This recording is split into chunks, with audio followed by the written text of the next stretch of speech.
আমার উম্মতের সবচেয়ে যেটা খারাপ নেকি পেলাম সেটা হলো এই আন্নখাত ফিল মসজিদ, আন্নখাত তাকুনু ফিল মসজিদ ওয়ালা তুদফানু। মসজিদে শিকান, মসজিদে ময়লা পড়ে আছে, তা পরিষ্কার করা হলো না। এইটা সবচেয়ে খারাপ পাপ, পাপ হিসাবে আমার কাছে পেশ করা হলো। যত পাপ আছে তার মধ্যে সবচেয়ে খারাপ পাপ হলো আমার কাছে যেটা পেশ করা হলো, মসজিদ পরিষ্কার করা হলো না, সেই পাপটা সবচেয়ে খারাপ পাপ আমার কাছে পেশ করা হলো। সম্মানিত দিনী ভাই বোন, পাড়ায় পাড়ায় মসজিদে তৈরি করবেন এ কথাই ঠিক, তাকে পরিষ্কার পরিচ্ছন্ন রাখবেন এ কথাই ঠিক, আমাদের এই মসজিদকে পরিষ্কার রাখতে হবে এ কথাই ঠিক। আল্লাহ তাআলা কাবা ঘর এবং মসজিদে নববীকে পরিষ্কার রাখতে বলেছেন। ইসমাইল এবং ইব্রাহিম বাপ বেটাকে বলেছেন যে এই কাবা ঘর তোমরা পরিষ্কার রাখো, যার কারণে কাবা ঘর এবং মসজিদে নববী সরকারিভাবে পরিষ্কার করা হয়। হাজারো লাখো কর্মচারী আছে তা পরিষ্কার করার জন্য। এরপরে আমরা যাই মসজিদের ব্যাপারে সতর্কবাণী। আয়েশা রাদিয়াল্লাহু তাআলা আনহা বলেন, লানাল্লাহু তাআলা আল ইয়াহুদ ওয়ান নাসারা আল্লাযী ইত্তাখাযু কুবুর আনবিহিম আল মাসাজিদা। ইহুদি খ্রিস্টানের উপরে আল্লাহ অভিশাপ করেছেন। কেন? তারা কবরকে মসজিদে পরিণত করেছেন। ইহুদি খ্রিস্টানের উপরে আল্লাহ অভিশাপ করেছেন। কেন? তারা কবরকে মসজিদে পরিণত করেছেন। জুনদাব রাদিয়াল্লাহু তাআলা আনহু বলেন, আমি রাসূল সাল্লাল্লাহু আলাইহি সাল্লামকে বলতে শুনেছি, আল্লাহ রাসূল বললেন, শোনো, ইন্না মান কানু ক্বাবলাকুম কানু ইয়াত্তাখিজুনা কুবুর আম্বিয়াইহিম ওয়াস সালিহিম মাসজিদান। পূর্বের মানুষেরা নবীর কবরকে এবং সৎ মানুষের কবরকে মসজিদ তৈরি করত। আলা ফালা তাত্তাখিজুল মাসজিদা কুবুরা মাসজিদান। কখনো তোমরা কবরকে মসজিদ করো না, কখনো তোমরা কবরকে মসজিদ করো না, কখনো তোমরা কবরকে মসজিদ করো না।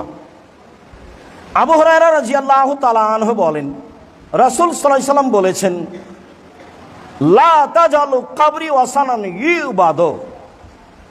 আমার কবরকে ইবাদতের জায়গা করো না, আমার কবরকে ইবাদতের জায়গা করো না।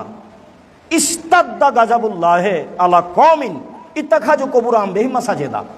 ওদের উপরে আল্লাহ বেশি অসন্তুষ্ট হন যারা কবরকে মসজিদ করেছে।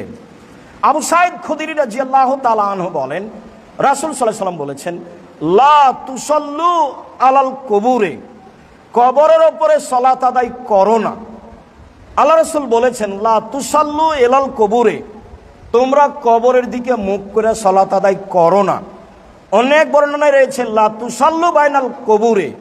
কবরের মাঝে সালাত আদায় করো না। ঢাকা শহরে বহু মসজিদে ভিতরে কবর আছে, এইসব মসজিদে সালাত আদায় করা যাবে না। মসজিদের ডানে বামে পূর্ব পশ্চিমে কবর থাকলে সেই মসজিদে সালাত আদায় করা যাবে না।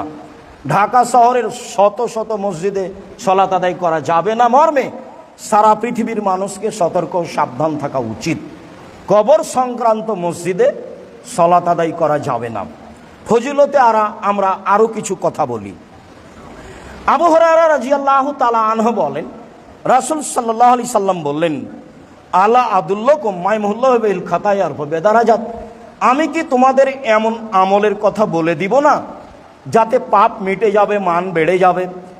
আমি কি তোমাদের এমন আমলের কথা বলে দিব না যাতে পাপ মিটে যাবে, মান বেড়ে যাবে? সাহাবীগণ বলেন, কিসে পাপ মিটে যাবে, মান বেড়ে যাবে? ভালো কথা।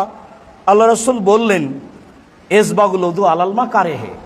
কষ্টের সময়, শীতের সময় ভালো করে ওযু করলে পাপ মিটে যাবে, মান বেড়ে যাবে।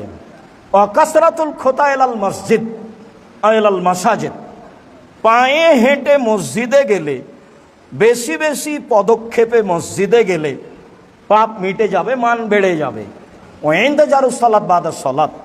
সালাতের পরে সালাতের অপেক্ষা করলে, মসজিদে বসে বসে সালাত আদায়ের অপেক্ষা করলে পাপ মিটে যাবে, মান বেড়ে যাবে।